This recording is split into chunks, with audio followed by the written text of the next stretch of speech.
사랑과 마음 상담센터에서 보내드리는 새벽 프로그램 이른 아침 햇살 받기 시간입니다. 하나님의 말씀을 들으며 새롭게 되는 나를 체험하는 시간 되시길 바랍니다.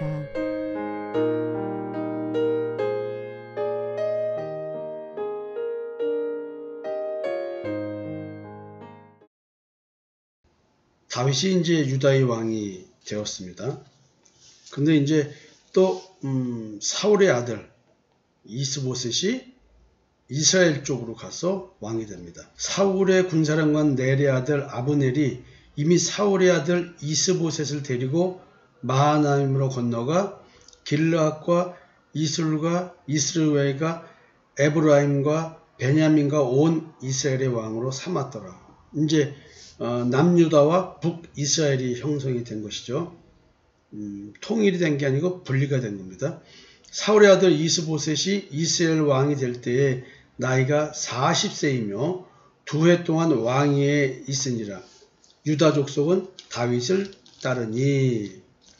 지금 여러분 길르앗 야베스 사람들이 사울 왕과 요나단을 지금 장사 지내줘서 다윗이 초대를 해서 은혜와 진리로 하나님께서 너에게 베푸시기를 원하고 또 자기도 그렇게 되기를 원하고 이 선한 일을 했으니까 내가 니들에게 은혜를 갚아줄게 라고 했는데 길르앗은 그렇게 친화 정책을 폈음에도 불구하고 지금 사울의 아들 이스보셋 편에 서 있습니다. 정치적으로 아마 다윗은 그 당시에 또 약했나 보죠. 다윗이 헤브론에서 유다 족속이 왕이 된 날수가 7년 6개월이었더라. 자, 7년 6개월이 지났습니다. 이게 양쪽 국가가 서로가 왕권을 확립하면서 나름대로 성장을 했겠죠. 자, 그 상태에서 이제 이스라엘과 유다 사이에 전쟁이 일어납니다. 어쩌면은 둘의 전쟁은 어느 쪽 하나를 정복해야지만, 어느 쪽 하나가 이겨야지만, 또 어느 한쪽이 져야지만 통일이 되니까 통일 전쟁이 있겠죠. 우리도 지금 남북이 대치되어 있는 상황 속에서 해방 후에 남과 북이 갈라지고 현재까지 6.25 전쟁 이후에 이렇게 분단된 상태로 있습니다.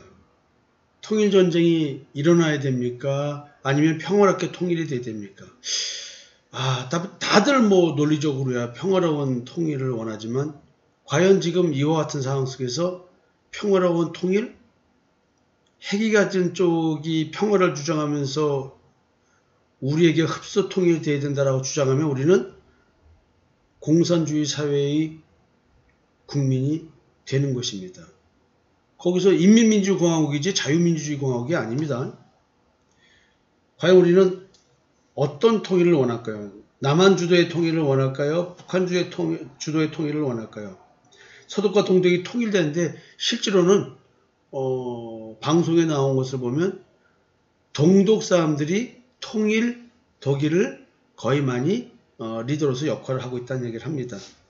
그러나 그것은 이미 자유민주주의 속에서 이루어지는 것들입니다. 자, 이어서 한번 얘기를 보겠습니다. 넬의 아들 아브넬과 사울의 아들 이스보셋의 신복들은 마하나임에서 나와 기브온에 이르고 수르야의 아들 요압과 다윗의 신복들도 나와 기브온 목가에서 그들을 만나 함께 앉으니 이는 못 이쪽이요 그는 못 저쪽이라. 지금 양쪽 군대의 군사들이 지금은 기브온이라고 하는 못을 중심으로 대치를 하고 있습니다. 이 기브온은 물이 저장되어 있는 곳입니다. 죄송합니다. 계속 목이 잠기네요. 기브온 못은 물이 귀한 가나안 지역에서 매우 중요한 힉스 공급원이었습니다. 전략적으로 매우 귀중한 것이고 소중한 곳이기 때문에 지배권 쟁탈을 위해서는 반드시 이곳을 누군가가 차지해야 합니다. 이제 그렇기 때문에 서로가 이스보셋이나 다윗이나 서로가 여기를 차지해야 됐습니다. 지금 수르야는 누구냐면 다윗의 누이입니다. 근데 이상하게 남자의 이름을 딴 아들 이름이 아니고 여자의 이름을 딴 얘기를 합니다. 그만큼 이제 다윗의 누이가 나름대로 유력한 여인이 아니었나 이런 생각도 해 봅니다. 이제 양쪽 군대가 대치하고 있으니까 아브넬 이스보셋 왕의 신복이죠. 아브넬이 요압에게 이르되 원하건대 청년들에게 일어나서 우리 앞에서 겨루게 하자. 야, 니네 청년들하고 우리 청년들하고 니네 군인들하고 우리 군인들하고 해서 한명 뽑아서 한번 붙어보게 한번 해볼까? 라고 이제 얘기를 하는 거죠. 그렇게 말을 하니까 요압이 이르되 일어나게 하자. 그래 한번 해보자. 이렇게 얘기를 하는 겁니다. 그들이 일어나 그 수대로 나아가니 베냐민과 사울의 아들 이스보셋의 편에 12명이요 다윗의 신복 중에 12명이라. 지금 12명씩 나온 겁니다. 이게 지금 만약에 그냥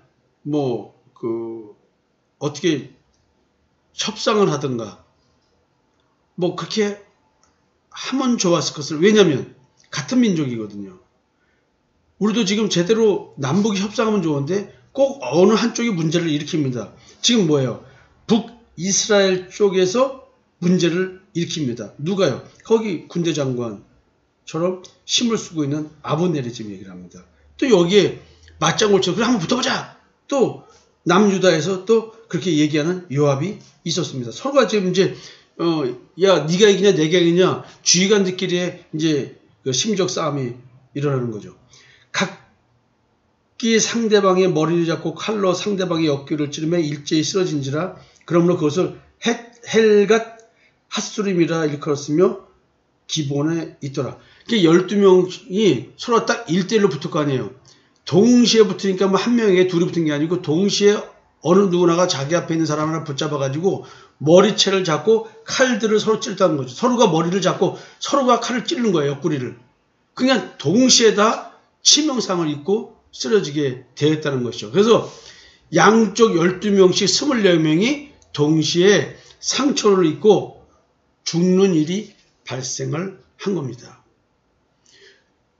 양쪽 지휘관들의 호전적 기질들이 그냥 12명을 죽게 만든 것입니다.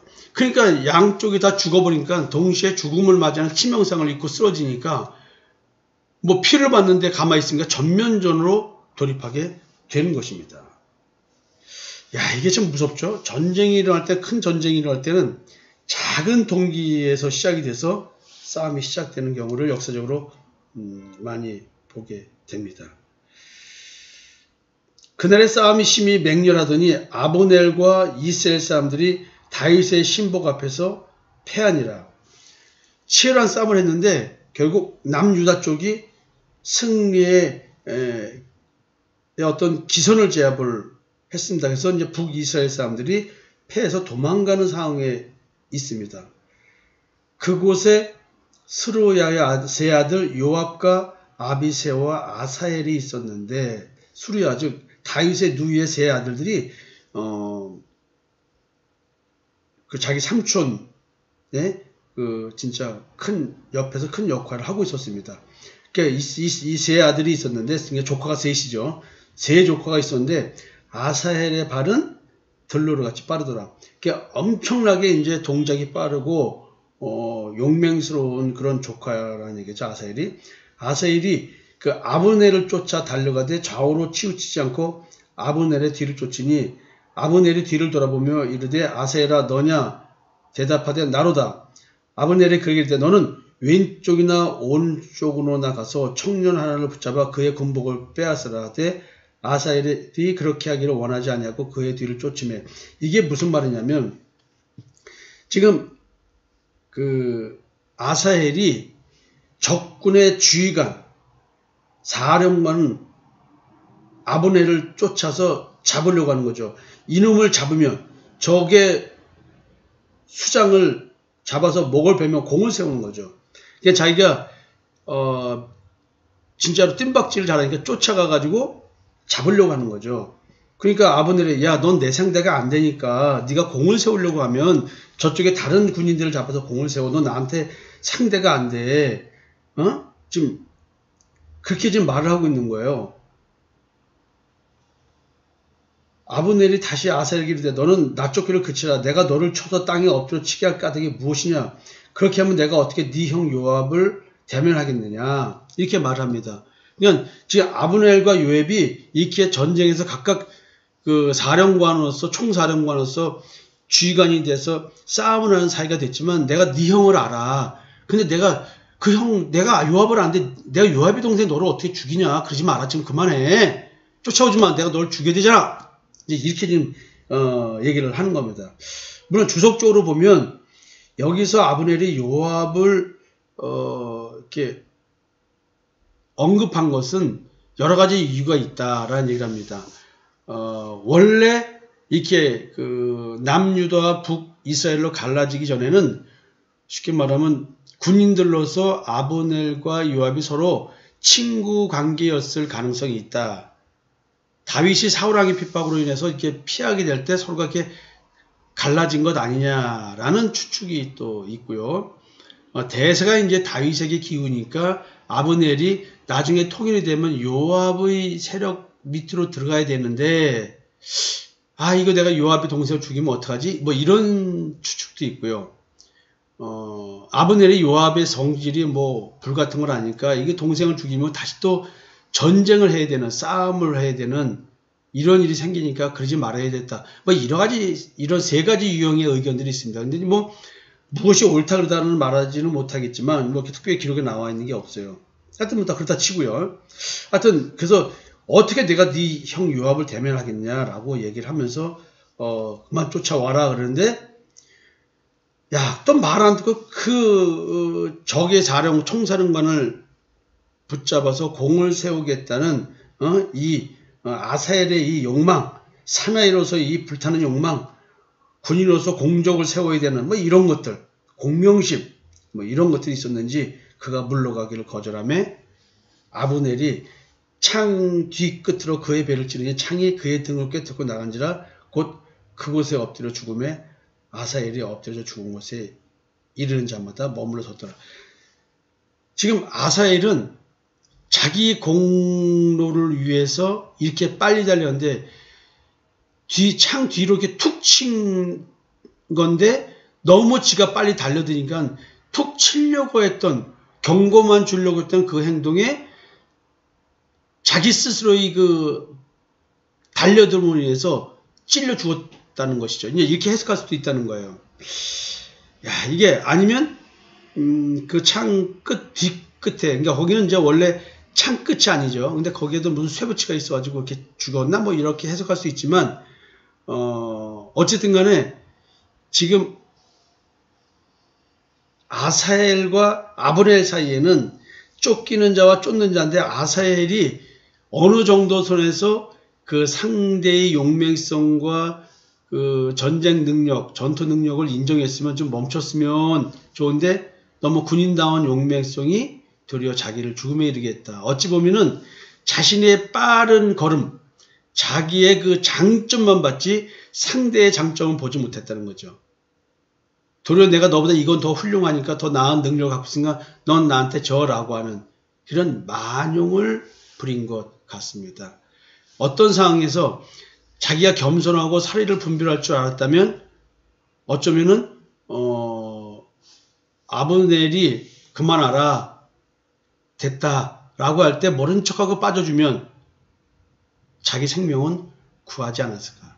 그러나 하여튼 어쨌든 간에 이렇게 자기 생명을 보존하는 말로 말하면 이 말도 맞지만 군인의 입장에서는 죽음을 불사하고 적의 총사령관을 잡으려고 하는 노력은 높이 취할 만하다. 하여튼 어쨌든 간에 적을 향해서 우리는 싸워야 됩니다. 우리가 전쟁이 일어난다고 한다면 우리를 공격하는 그 어느 누구도 우리는 목숨을 걸고 싸워서 나라를 지켜야 됩니다. 지금 남유다나 북이스라엘이나 우리는 지금 똑같은 상황에 처해 있습니다. 남과 북이 대치하는 가운데 북은 핵을 지금 만들어 놓고 전 세계를 위협하고 있습니다. 너무나 위기스러운 상황이지만 우리는 오랫동안 적과 대치하고 있는 상황 속에서 도리어 안보의식은 불감증에 걸릴 정도로 아무렇지도 않습니다. 세계가 긴장하고 있을 때 북이 우리를 국지전을 벌인다 할지라도 또 그랬어 라는 생각 속에 있습니다. 그리고 우리는 늘 햇볕 정책으로 그들을 품어야 된다고 얘기를 합니다. 정치 얘기를 하려고 하는 것이 아니라 한 민족임에도 불구하고 이렇게 싸울 수밖에 없는 것. 근데 이것은 역사적인 이야기입니다. 또 우리도 역사의 이야기입니다. 그러나 이 속에는 가나안 땅에서의 싸움입니다. 적과 싸움을 해야 되는데 같은 민족끼리 싸우고 있는 것, 이건 뭘 말할까요? 우리 마음속에서 일어나는 같은 동족인데 싸움이 일어나고 있다? 통일이 이루어져야 되는데 근데 다 누구의 이름으로 싸우고 있습니까? 하나님의 이름입니다. 진정 하나님을 찾는 누구가 있을까요? 누가 하나님의 사람으로서 총사령관이 되어서 우리를 이끌까요? 누가 하나님의 사람이 돼서 하나님의 뜻을 받들어서 가나안 땅을 다시 통일시킬까요?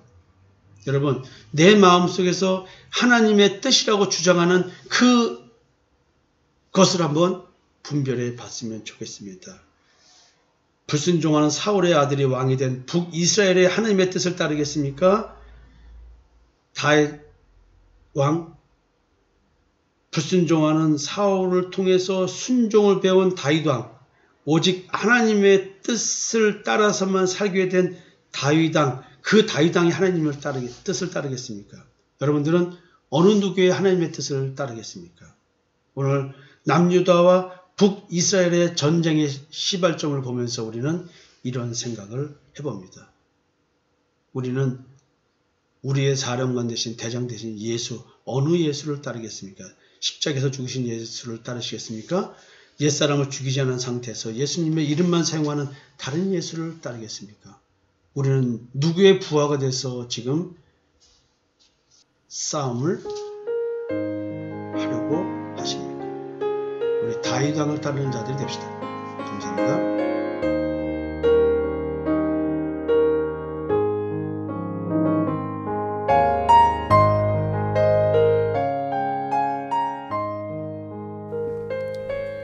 지금까지 사랑과 마음 상담센터에서 보내드리는 새벽 프로그램 이른 아침 햇살 받기였습니다. 오늘도 하나님의 주권적 역사로 마음을 치료받는 삶을 누리시기 바랍니다.